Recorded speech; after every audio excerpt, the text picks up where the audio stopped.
जानना चाहता था कि जो सरकार एक गरीब आदमी से साबुन की बट्टी खरीदने पर भी जीएसटी वसूल करती है, क्या उस गरीब देश का प्रधानमंत्री एक अमेरिकी राष्ट्रपति की पत्नी को जो हीरा गिफ्ट देता है, उस हीरे की कीमत क्या है?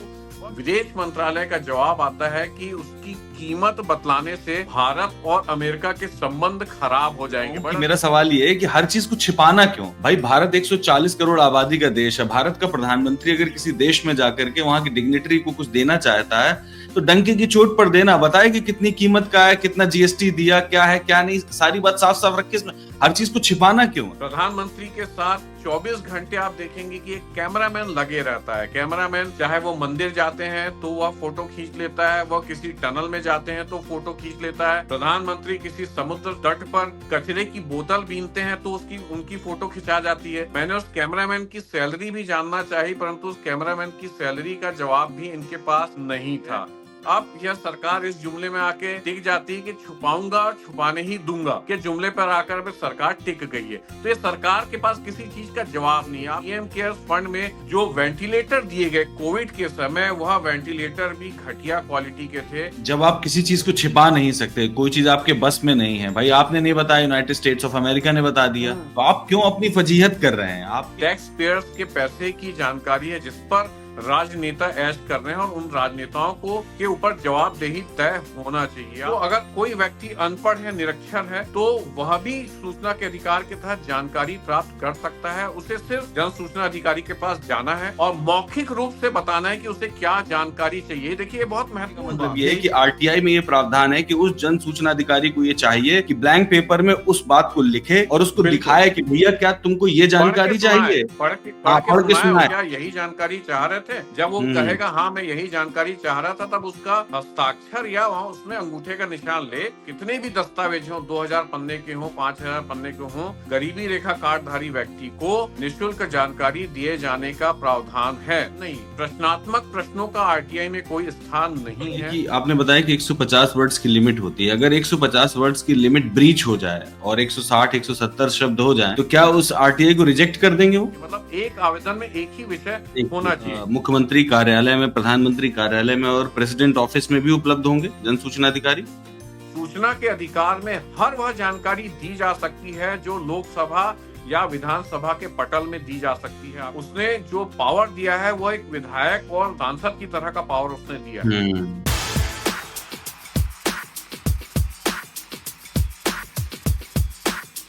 नमस्कार, मैं हूं कुणाल पाठक और आप देख रहे हैं द लखनऊ पोस्ट भारत में सूचना। इस कार्यक्रम में मेरे साथ मेरे मेहमान हैं देश के जाने माने आरटीआई एक्टिविस्ट कुणाल गोपाल शुक्ला जी। नमस्कार कुणाल जी। लखनऊ पोस्ट में कैसे हैं आप? बढ़िया है सर। सभी दर्शकों को भी मेरा सादर नमस्कार, प्रणाम। शुक्रिया कुणाल जी। कुणाल जी, आज हम लोग उस खबर की चर्चा करते हैं जो 2023 की है। 2023 में पहली ऑफिशियल विजिट में गए थे, जो उनकी फर्स्ट ऑफिशियल विजिट थी, जिसमें उनको व्हाइट हाउस में होस्ट किया गया था। प्रेसिडेंट बिडेन और उनकी वाइफ जिल बिडेन ने उनको होस्ट किया था। उस दौरान प्रधानमंत्री मोदी ने उनको एक डायमंड दिया था, लैब ग्रोन डायमंड था, जिसको ग्रीन डायमंड भी बोलते हैं। उस डायमंड को उन्होंने दिया और उसकी कीमत जब पूछी गई, मैं देख पा रहा हूं आपने आरटीआई डाली थी इस संबंध में, तो आपकी 30 अगस्त की आरटीआई है, तो 30 अगस्त को आपने उस आरटीआई में पूछा कि इस डायमंड की कीमत कितनी है।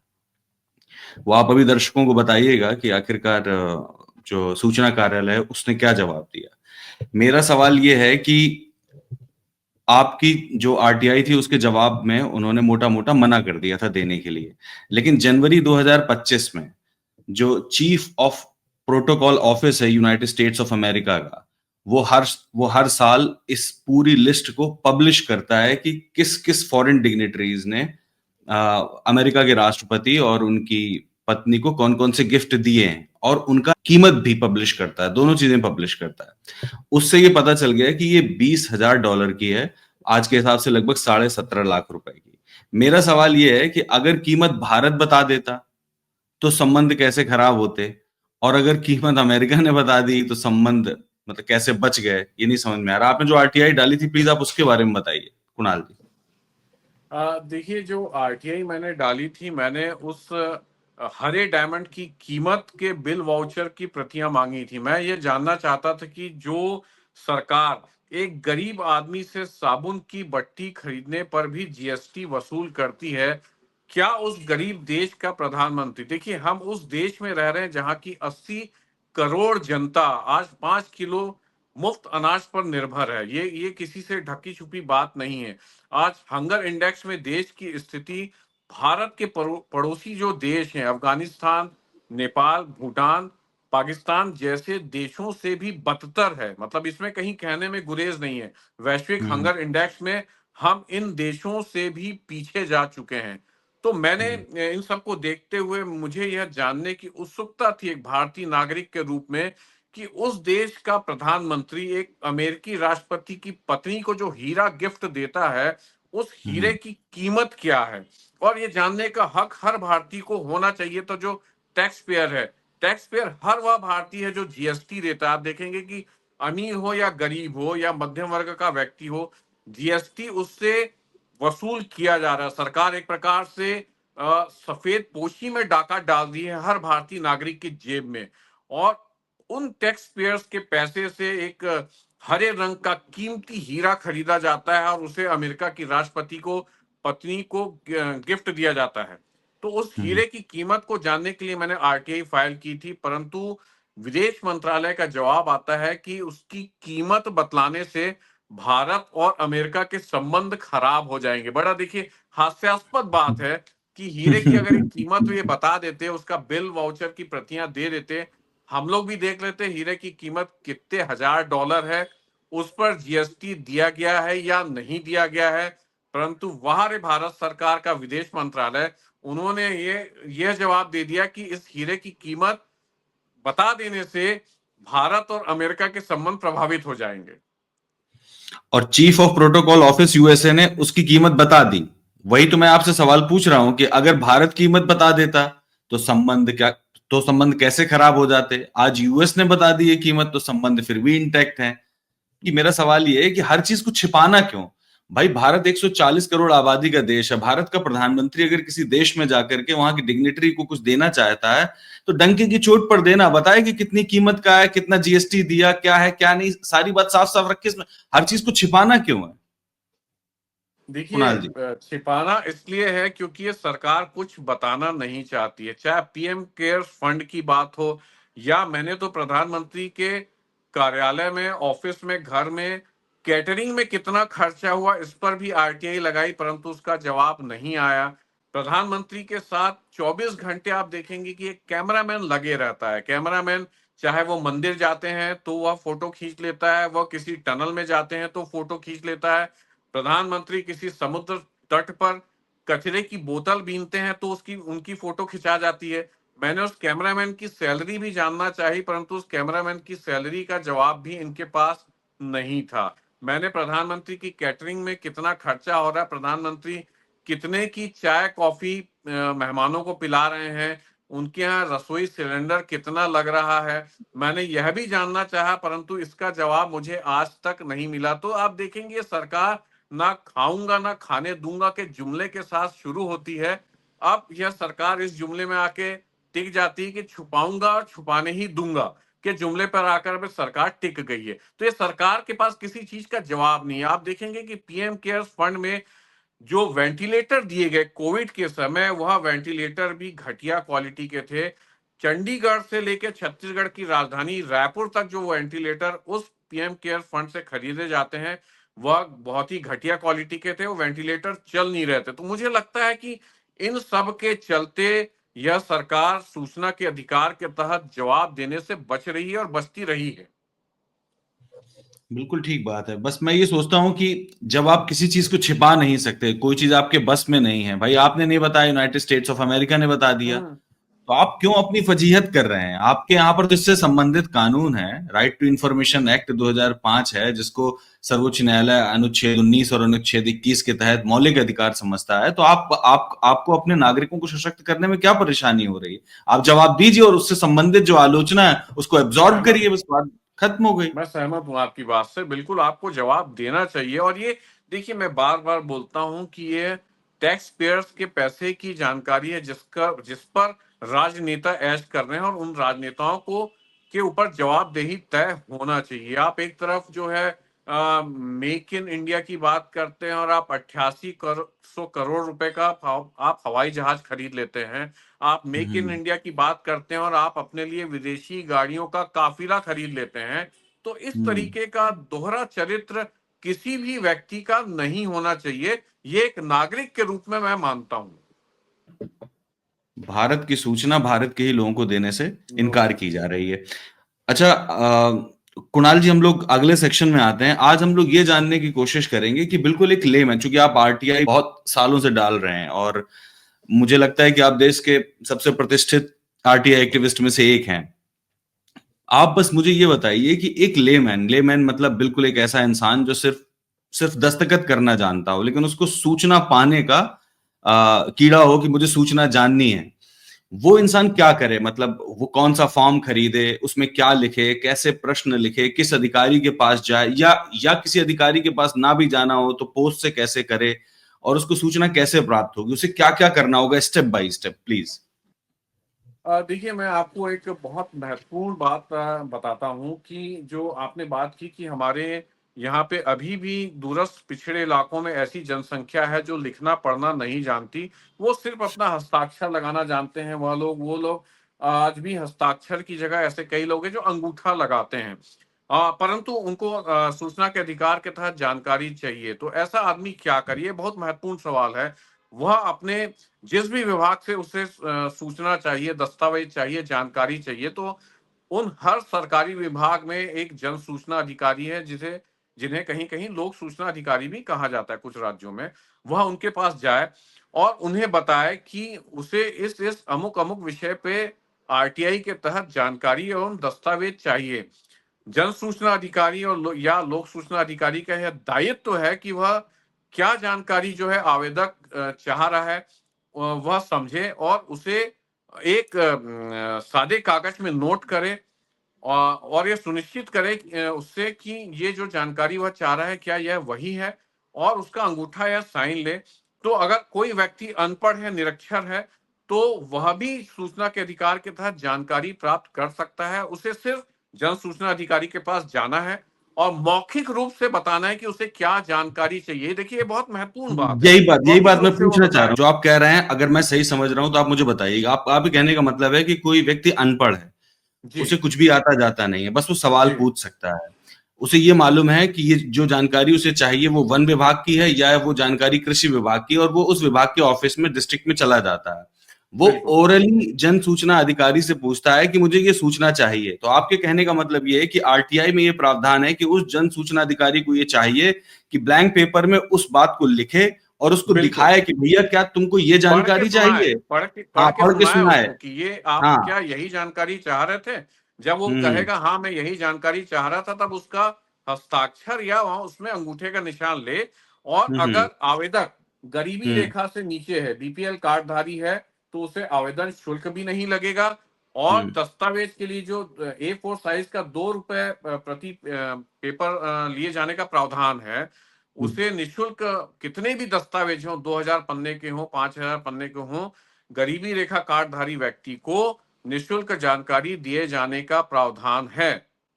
कितना खूबसूरत कानून है। देखिए, आपने बहुत जबरदस्त और बहुत महत्वपूर्ण बात बताई। तो ये तो हो गया कि अगर कोई व्यक्ति अनपढ़ है तो वो सीधे जन सूचना अधिकारी के पास जाएगा और उसको कानूनी रूप से वो अधिकारी बाध्य है कि वो उसको सूचना दे। और इनकेस वो सूचना नहीं देता है उसको, तब क्या होता है? और उसको भगा देता है, तब क्या होगा कुणाल जी? देखिए, भगा देने का तो कहीं सवाल ही नहीं उठता, क्योंकि ये डेमोक्रेसी है। ऐसा एक्ट में लिखा ही नहीं है कि आपको जानकारी नहीं देना है या उसे गरीब आदमी को भगा देना है। सबसे महत्वपूर्ण बात। और अगर आवेदन दिए जाने के 30 दिवस के भीतर अगर हम्म जानकारी या दस्तावेज नहीं मिलते हैं, तो जो हम्म आवेदक है वह अपने जिस भी विभाग में उसने आरटीआई का आवेदन दिया था उस विभाग में जाए और प्रथम अपील का आवेदन वो वहां पे दे। प्रथम अपीली अधिकारी रहते हैं हर विभाग में, जन सूचना अधिकारी के ऊपर। उनको बताए हम्म कि मैंने यह दस्तावेज मांगे थे, यह जानकारी मैंने मांगी थी, जो 30 कार्यालयीन दिवस बीत जाने के बावजूद मुझे उपलब्ध नहीं कराई गई है। तो वह हम्म धारा 19(1) के तहत प्रथम अपील आवेदन लगा सकता है और उसकी सुनवाई जो है 30 दिवस के भीतर किए जाने का प्रावधान है, और प्रथम अपीली अधिकारी यह सुनिश्चित करेगा कि आवेदक को उसकी द्वारा मांगी गई दस्तावेज एवं जानकारी उपलब्ध हो जाए। ओके, ठीक है। तो ये तो हो गया कि कोई व्यक्ति जाता है और सीधे कार्यालय में चला जाता है। दूसरी बात ये कि क्या ये प्रथम अपीली अधिकारी मतलब हर विभाग में जन सूचना अधिकारी के ऊपर बैठा होगा? हाँ बिल्कुल, हर विभाग में प्रथम अपीली अधिकारी जन सूचना अधिकारी के ऊपर बैठा रहता है, और जन हम्म। सूचना अधिकारी को 30 कार्यालयीन दिवस के भीतर जानकारी उपलब्ध कराना ये एकदम जरूरी है। अगर वह जरूरी है। जानकारी 30 दिवस के भीतर उपलब्ध नहीं कराता है, तो जन सूचना अधिकारी को दस्तावेज एवं जानकारी निःशुल्क प्रदान किए जाने का प्रावधान भी एक्ट में है, चाहे ओके। जानकारी 50,000 पन्नों की हो, चाहे हम्म। जानकारी 2 या 5 पन्नों की हो। ये देखिए बहुत महत्वपूर्ण बात है। 50,000 हम्म। पन्ने अगर आप उसको 2 रुपए से वो करेंगे तो 1 लाख रुपए होता है। 1 लाख हम्म। रुपए की जानकारी 30 कार्यालयीन दिवस के भीतर अगर वह जानकारी नहीं उपलब्ध हो रही है, तो जन सूचना अधिकारी उसको निःशुल्क उपलब्ध कराएगा। ये बहुत महत्वपूर्ण बात है। बहुत महत्वपूर्ण बात है, बिल्कुल सही बात है। और क्या इसमें ऐसा भी हो सकता है कि कोई व्यक्ति अगर ना जाना चाहे जन सूचना अधिकारी के पास और बाई पोस्ट ये जानकारी लेना चाहे तब भी मिल सकती है? हाँ देखिए, बाय पोस्ट भी मिल सकती है। इसके लिए जो है स्टैंप आते हैं, आपको स्टैंप पेपर है 10 रुपए का, वह आप लगा सकते हैं। देखिए कुछ राज्यों में तो निःशुल्क प्रावधान है। अगर मैं छत्तीसगढ़ की बात करूं, तो यहाँ पे 10 रुपए आवेदन शुल्क है। कुछ राज्यों में 50 रुपए से लेके 500 रुपए तक का आवेदन शुल्क रखा गया। उसकी पूरी सूची है, वह सूची मैं आपको उपलब्ध करा दूंगा। तो मैं ठीक। छत्तीसगढ़ की बात करूं कि जो जैसा कि मैं करता हूं, 10 रुपए का पोस्टल ऑर्डर मिलता है पोस्ट ऑफिस में। 10 रुपए का पोस्टल ऑर्डर आप लगाइए। अगर आपको नहीं जाना है, मुझे मान लीजिए रायपुर में बैठ के मुझे जगदलपुर बस्तर की जानकारी चाहिए, तो मैं आवेदन तैयार करूंगा। 10 रुपए का पोस्टल ऑर्डर वहां के जन सूचना अधिकारी के नाम से जिस भी विभाग का है उसको मैं फिल करूंगा, भरूंगा उसको, और स्पीड पोस्ट से या रजिस्टर्ड डाक से उसको मैं वहां पे उस ऑफिस के पते से पोस्ट कर दूंगा। तो अगर उसको 2 दिन 3 दिन बाद लेटर मिलता है, तो लेटर मिलने की तारीख से लेके 30 दिन का जो समय सीमा है वो गिनी जाएगी। तो ऐसा जरूरी नहीं कि आप हर ऑफिस जाइए, आप घर बैठे भी सूचना के अधिकार के तहत आप दस्तावेज एवं जानकारी प्राप्त कर सकते हैं। ओके, ये भी बहुत इंपॉर्टेंट बात है। और अब आप मुझे ये बताइए कि आवेदन कैसे तैयार किया जाएगा? ये जो आवेदन आपने कहा ना कि आवेदन तैयार कर लेंगे हम यहीं घर पर बैठ करके, जैसे मान लीजिए मुझे सूचना चाहिए मुख्यमंत्री जी कार्यालय से, तो मैं जी। यहाँ आवेदन कैसे तैयार करूंगा भाई? देखिए, आवेदन तैयार करने का कोई ऐसा फॉर्म या कोई एक प्रोफार्मा नहीं है कि जो हम्म। जैसा लोग समझते हैं कि कोई फॉर्म या कोई एक उसका प्रारूप मिलता है, ऐसा नहीं हम्म। है। साधारण सिंपल जो A4 का या साइज का पेपर आप लीजिए, उसमें जिस भी विभाग से आपको जानकारी चाहिए उसके जन सूचना अधिकारी का नाम और पता आप लिखिए। मान लीजिए जैसा कि आपने कहा कि जानकारी मान लीजिए डीएफओ मुख्यमंत्री। से चाहिए, जिसको डिस्ट्रिक्ट फॉरेस्ट ऑफिसर बोला जाता है, तो जन सूचना हम्म। अधिकारी कार्यालय डिस्ट्रिक्ट फॉरेस्ट ऑफिसर आप लिखिए। जिले में हम्म। जिले का नाम लिख दीजिए। मान लीजिए रायपुर है तो रायपुर, बलरामपुर है तो बलरामपुर, लखनऊ है तो लखनऊ, आप ऐसा लिख दीजिए। और उस पते को आप स्पीड पोस्ट से या रजिस्टर्ड डाक से जो है उसको डाक को आप जो है उसमें उसमें भेज दीजिए डाक को। मैंने आपको पहले ही बताया कि 2-3 दिन जब जिस दिन भी लेटर मिलता है 2-3 दिन बाद, रिसीव होगा। उस दिन से 30 दिन तक का समय उसमें गिना जाता है। 30 दिन बाद अगर आपको जानकारी नहीं मिलती है, तब आपको प्रथम अपील का आवेदन लगाना है। अब इसमें महत्वपूर्ण बात आपको मैं बताना चाहूंगा कि जो दस्तावेज एवं जानकारी चाहिए, हम्म। वह क्या चाहिए। देखिए, आप प्रश्नात्मक चीजों को आप इसमें आरटीए से नहीं पूछ सकते। जैसे कि उदाहरण के लिए मैं आपको बताऊं कि हम्म। जानकारी आपको किसी सड़क के बारे में चाहिए, किसी बांध के बारे में चाहिए, किसी पुल के बारे में चाहिए, तो आप ये नहीं पूछ सकते कि ये सड़क क्यों नहीं बनी, ये बांध क्यों नहीं हम्म। बना, ये पुल हम्म। क्यों नहीं बना। नहीं, प्रश्नात्मक प्रश्नों का आरटीआई में कोई स्थान नहीं है। आरटीआई हम्म। के आवेदन की शब्द सीमा देखिए बहुत महत्वपूर्ण है। 150 शब्द होना चाहिए, 150 शब्द जो है वह होना चाहिए। उससे अधिक शब्दों का उपयोग इसमें आरटीआई में वर्जित है एक प्रकार से, ठीक है। तो रिजेक्ट दूसरा, कर मैंने देंगे आपको पहले ही आरटीआई? बता दिया, प्रश्नात्मक आप चीजों को मत पूछिए। ओके। और आप ये पूछिए कि जिस भी निर्माण से संबंधित जो है उसका प्रशासकीय स्वीकृति आदेश पूछ लीजिए, आप उसका तकनीकी स्वीकृति आदेश पूछ लीजिए, आप उसका निविदा कब निकली, निविदा की शर्तें जो थी आप वह पूछ लीजिए, निर्माण कार्य में जो भुगतान हुए हैं आप उसके बिल वाउचर पूछ लीजिए। देखिए जी, जी। होता क्या है कि लोग आरटीआई के तहत गलत आवेदन देते हैं, इस कारण उनको जानकारी उपलब्ध नहीं हो पाती। आप आरटीआई में जो है प्रोफार्मे में सही प्रारूप में अगर आवेदन लगाएंगे तो बिल्कुल आपको निश्चित रूप से जानकारी मिलेगी और दस्तावेज प्राप्त होंगे। रही बात जो सूचना के अधिकार के तहत एक बहुत कॉमन धारा धारा 81J, जिसके तहत जन सूचना अधिकारी सूचनाओं को छुपाने का प्रयास करता है। कुछ सूचनाएं जो है व्यक्तिगत या थर्ड पार्टी इंफॉर्मेशन का हवाला देके नहीं दी जाती हैं, तो मैं हर बार जो आवेदन दे रहे हैं आवेदक गण हैं उनको मैं यह बोलता हूं कि आप अपने मूल आवेदन में, जिसको आप धारा 6 के तहत देते हैं, दस्तावेज और जानकारी प्राप्त करने हेतु जो धारा 6 के तहत आप आवेदन, प्रथम आवेदन, मूल आवेदन जो लगाते हैं, उसमें आप यह उल्लेख जरूर करिए कि यह जानकारी व्यापक लोकहित से, व्यापक जनहित से जुड़ी हुई है, इसलिए दस्तावेज एवं जानकारी दिया जाना सुनिश्चित करें। यह शब्द जरूर आप आवेदन के अंत में लिखिए, क्योंकि हुँ, अगर जन सूचना अधिकारी नहीं देता है जानकारी, तो जब आप प्रथम अपील आवेदन लगाएंगे तब आप प्रथम अपीली अधिकारी को बता सकते हैं कि यह जानकारी व्यापक लोकहित की थी, इस हेतु यह जानकारी मांगी गई थी और जन सूचना अधिकारी द्वारा दस्तावेज एवं जानकारी छुपाने का कृत्य किया गया। मान लीजिए कोई व्यक्ति फर्जी डिग्री में काम कर रहा है, कोई व्यक्ति फर्जी मार्कशीट में काम कर रहा है, किसी का देखने में आता है फर्जी जाति प्रमाण पत्र में सैकड़ों लोग यहाँ काम कर रहे हैं। तो अगर आपको ऐसे किसी अमुक व्यक्ति का दस्तावेज या जानकारी चाहिए तो आप मूल आवेदन में स्पष्ट रूप से लिख दीजिए कि मुझे आशंका है यह अमुक अमुक व्यक्ति फर्जी जाति प्रमाण पत्र में काम कर रहा है, इसके शैक्षणिक योग्यता प्रमाण पत्र जाली हैं, नकली हैं, अतः मुझे व्यापक लोकहित जनहित में जानकारी उपलब्ध कराई जाए। तो आपको हुँ। जानकारी दस्तावेज देना सुनिश्चित किया जाना जन सूचना अधिकारी का कर्तव्य है, आपको जानकारी मिलेगी। बिल्कुल एट ठीक वन बात है। जे का हवाला देके वो दस्तावेज जानकारी देने से बच नहीं सकता फिर। अच्छा, जो ये जो आरटीआई थी, जिल बिडेन वाली जो आरटीआई जो आपने डाली थी यूएस वाली, इसमें 81A का हवाला देकर के उन्होंने मना किया था। तो 81A में क्या दिया हुआ है? 81 में वे में ए में उन्होंने लिखा ना कि इससे दो राष्ट्रों के संबंध जो है वो प्रभावित हो जाएंगे। अब ये हुँ, इसमें देखिए कुछ चीजें त्वरित होती हैं। अब वो आप देखेंगे कि उसमें अपील लगाना, अपील के बाद फिर जो है अगर जानकारी नहीं मिलती है प्रथम अपील के बाद, तो हुँ, दूसरा ऑप्शन आपके पास सीधे फिर जो है केंद्रीय सूचना आयोग में जाने का ही बचता है। और केंद्रीय सूचना आयोग में जाना मतलब वो फिर 1 साल 2 साल की पेशी हो जाती है। तो मतलब जिल बिडेन का या जो बिडेन की जो राष्ट्रपति की पत्नी है, उनका मामला जो है वो तुरंत अगर उसका खुलासा होता तो ठीक है, परंतु हुँ, अगर हुँ, जानकारी देरी से मिलती तो हुँ, हुँ, जानकारी का कोई महत्व नहीं रह जाता। देखिए कुछ बिल्कुल, जानकारी त्वरित होती हैं, उस बिल्कुल, जानकारी का बिल्कुल। कोई महत्व नहीं रह जाता।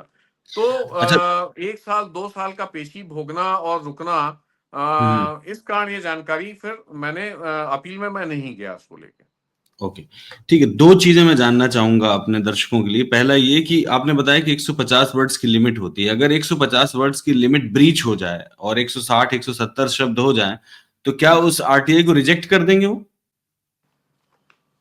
बिल्कुल, वो आरटीआई आपका आवेदन रिजेक्ट हो जाएगा। और मैंने आपको बताया, देखिए मैंने सरल शब्दों में मैं बताऊं कि एक आवेदन में एक ही विषय होना चाहिए। जैसे कि आप अगर किसी सड़क के बारे में, निर्माणाधीन सड़क के बारे में आप पूछ रहे हैं, या किसी आप निर्मित हो रहे बांध के बारे में पूछ रहे हैं, तो आप उस निर्मित होती सड़क के बारे में ही पूछिए। आप उसको, सड़क को जो है नाली से कंफ्यूज मत करिए, उसको नाली के बारे में उसमें मत पूछिए। मतलब एक आवेदन में एक ही विषय एक होना चीज़ चाहिए। पूछिए। सरल शब्दों में अगर मैं समझाना चाहूं कि अगर आप हॉरर फिल्म बना रहे हैं तो हॉरर फिल्म ही बनाइए, उसे रोमांस वाली फिल्म में तब्दील मत करिए। तो एक हुँ, आवेदन हुँ, में एक ही विषय वस्तु। और हुँ, सबसे महत्वपूर्ण बात है कि 150 की शब्द सीमा, और आप उसमें इतनी कहानी मत लिखिए उसमें पूरी। अगर आप सड़क के बारे में पूछिए तो सड़क से के टेंडर से संबंधित, निर्माण से संबंधित आप दस्तावेज लीजिए, आप उसका प्रशासकीय स्वीकृति आदेश मांगिए, आप उसका तकनीकी स्वीकृति आदेश मांगिए, और ज्यादा है तो आप पूरी संपूर्ण नस्ती मांग लीजिए उस निर्माण से संबंधित। आपको हुँ, बहुत ही शॉर्ट में, सिंपल में लिखना है, जिससे कि आप क्या दस्तावेज चाह रहे हैं, यह भी जन सूचना अधिकारी को साफ तौर से समझ आ जाए।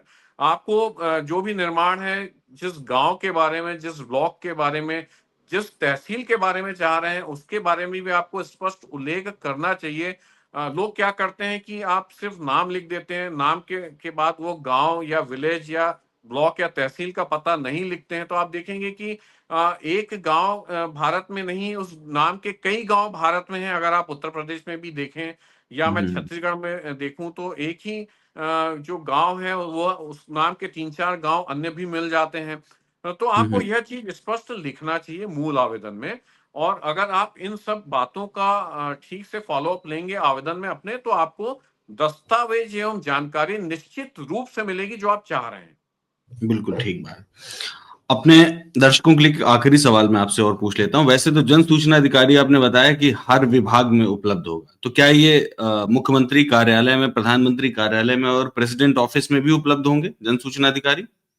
बिल्कुल, निश्चित रूप से वहां भी जन सूचना अधिकारी हैं, राष्ट्रपति कार्यालय में भी हैं, प्रधानमंत्री कार्यालय में भी हैं, और सभी प्रदेशों के मुख्यमंत्री कार्यालय में भी जन सूचना अधिकारी हैं। तो आप ठीक है। मुख्यमंत्री से आप पूछ सकते हैं, आप प्रधानमंत्री से पूछ सकते हैं, उनकी नोट शीट मांग सकते हैं, जिसमें कोई डिसीजन हो गया है। जिसमें हम्म, डिसीजन होना बचा है वो जानकारी आपको नहीं देंगे, पर हम्म, जिसमें फैसले हो गए हैं वो जानकारी आपको निश्चित रूप से उपलब्ध कराई जाएगी। सूचना के अधिकार में हर वह जानकारी दी जा सकती है जो लोकसभा या विधानसभा के पटल में दी जा सकती है। आपको मैं महत्वपूर्ण बात बता रहा हूं। हम्म, तो सूचना का अधिकार, मैं हर बार ये बात कोट करता हूं, हर हम्म, भारतीय नागरिक को, हर गरीब, एक दूरस्थ इलाके में पिछड़े व्यक्ति को भी उसने जो पावर दिया है वो एक विधायक और सांसद की तरह का पावर उसने दिया है। बिल्कुल सही बात। सरकारों से जवाबदेही तय करने का पावर हर अब आदमी के पास है, हर भारतीय नागरिक के पास है। बिल्कुल सही बात है। मुझे आशा है कि जितने लोग इसको देखेंगे, जितने लोग इसको देख रहे हैं, वो सब इस बात को समझ जाएंगे कि आरटीआई कैसे डाली जाती है, और एक एक बात, चाहे वो अनपढ़ हो या पढ़ा लिखा हो, सिग्नेचर करना जानता हो, नहीं करना जानता हो, बस वो सूचना लेना जानता हो, क्यूरियस हो, तो वो भारत सरकार से, राज्य सरकारों से कोई भी सूचना प्राप्त कर सकता है। Thank you Kunal ji, thank you very much इस बातचीत के लिए। धन्यवाद।